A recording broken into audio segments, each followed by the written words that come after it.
অভিনব পন্থায় মুখ্যমন্ত্রী মমতা বন্দ্যোপাধ্যায়ের জন্মদিন পালন তৃণমূল ছাত্র পরিষদের। আজ 5ই জানুয়ারি মুখ্যমন্ত্রী মমতা বন্দ্যোপাধ্যায়ের জন্মদিন। রাজ্য জুড়ে তৃণমূল নেত্রীর 68তম জন্মদিন পালন করল নেতা মন্ত্রী থেকে সকলেই। জেলায় জেলায় একাধিক কর্মসূচি পালন করা হয়, কোথাও কোথাও কেক কেটে পালন করা হয় দলনেত্রীর জন্মদিন।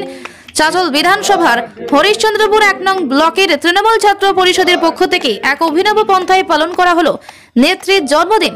এদিন তৃণমূল ছাত্র পরিষদের ছেলেরা কেক কাটার পাশাপাশি কুশিদা গ্রামীণ হাসপাতালে রোগীদের মধ্যে শীতবস্ত্র বিতরণ ও মুখ্যমন্ত্রী মমতা বন্দ্যোপাধ্যায়ের দীর্ঘায়ু কামনা করে জন্মদিন পালন করলেন।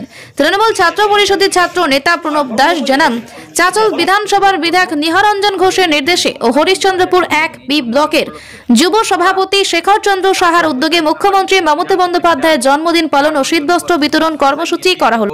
যুবর আইকন শেখরদার সহযোগিতায় আজকে আমরা কেক কেটে ও বস্ত্র বিতরণ করে আজকে আমরা আমাদের নেত্রীর জন্মদিন উদযাপন করলাম।